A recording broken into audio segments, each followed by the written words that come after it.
Alright, what's going on everybody? In this video, I'm going to be walking you through a very basic at-home butt workout that you can do. I originally got this workout from a woman named Kennedy Bright on YouTube. I think it's a super powerful workout. I just wanted to add a couple variations of my own, maybe help you get it done in a little bit less time, and be a little bit more efficient with your workout overall. But that said, I'll still put the link below to her channel. I think that her version is extremely powerful. It's a little bit longer and you might get a little bit more of a burn out of her version. So if you have a little bit more time, go ahead and check out that video as well, just because, you know, the more you watch, the more you learn, the better off you're going to be. So let's jump in. So right now I'm starting off with just some basic stretching. I'm not going to necessarily walk you through exactly what I'm doing, but just some stuff to get my body warmed up.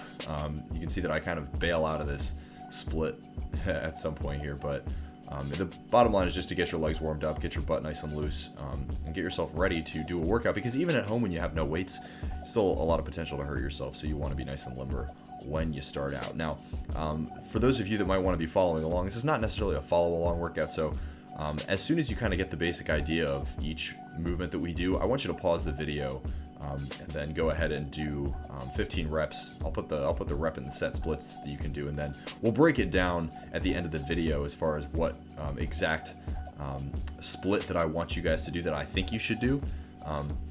But of course, if you want to just follow along and do the sets as I go through them, yeah, man, go ahead and do that. This is just a quick little hip stretch that I think is super powerful. A lot of people look at me in the gym like, what the hell are you doing, man? But it might look like I'm dancing, but the reality is that this is probably one of the best hip openers movements that I've ever found. And a lot of people are like, well, that's not a stretch, it's a movement.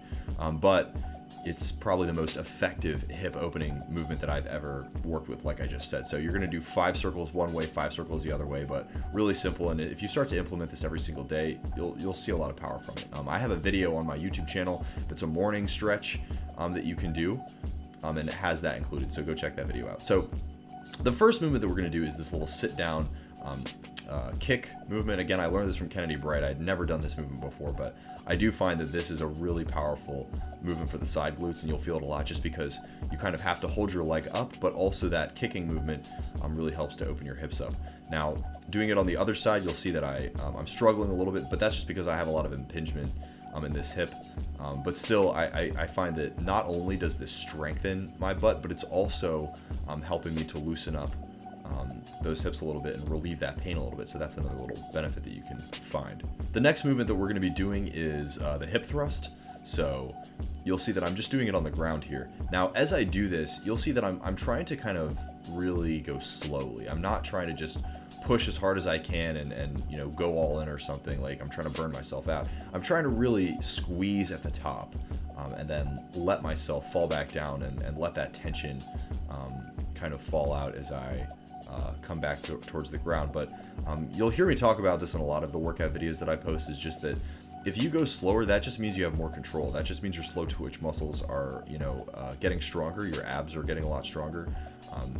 For those of you that know my philosophy on abs, I'm not a big fan of just like straight up training abs, and that's because I think it's kind of a waste of time. I think that if you do other movements like this, like squats, like bench press, anything, and you go slower, you kind of control the movement, your core has to do most of the work anyway, and so you're getting a huge amount of core strength, what do I want to say, just increase as you try to slow down your movements a little bit. The next exercise that we're doing are kind of like donkey kicks. Now, you'll see that I'm keeping my leg kind of cocked here. At one point, I do straighten it out, but I just like to feel the difference in really work, if that makes sense. Like, I like to feel how much tension is on the muscle group that I'm trying to work with different variations. And I find that by keeping the leg cocked, it actually it just works the butt a little bit more than if I like straighten my leg out. And you'll see that I straighten my leg out here at some point. But same kind of thing with all of these exercises.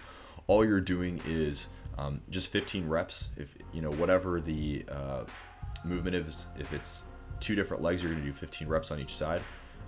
But you saw for the hip thrust, I just did 15 reps. And you can do 4 sets, but more so than that, I would recommend just do this entire workout in 4 cycles. I think it's going to be a lot easier to focus on going through the entire workout rather than potentially burning out, you know, in the first couple of exercises and then not being able to go through and do all the exercises. I recommend that you do this in a way that allows you to do all the exercises, and then, you know, do them multiple times. In this exercise, I'm just doing lying leg raises. Again, you can see that I'm doing a lot to control the leg as it comes back down. This is super easy. Just make sure your lower back is on the ground, your shoulders, your upper shoulders are against the ground, and then you're using your abs to bring your leg up. And then just using your butt, engaging your butt to let that leg fall back down in a controlled manner, and do that on both sides. In this exercise, I'm just doing toe touches on either side. You can see I'm bringing the leg up, bringing it around, touching my toe just lightly on the ground, and trying to really control the leg as it comes around.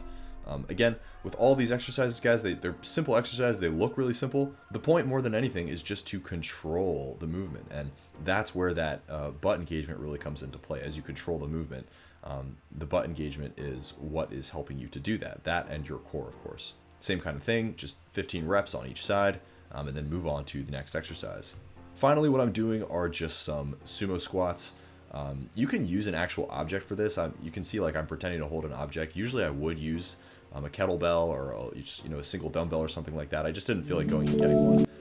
I just did this workout right in the middle of my work day, so just doing it quickly. But no weights is also fine. The bottom line here is, again, just engage the butt as much as possible. Sumo squats put as much emphasis, more emphasis on the butt than really any other squat variation. And so if you want to increase the difficulty a little bit, go ahead and use a weight, but feel free to just do 1 or 2 burnout sets, just body weight, and that's plenty.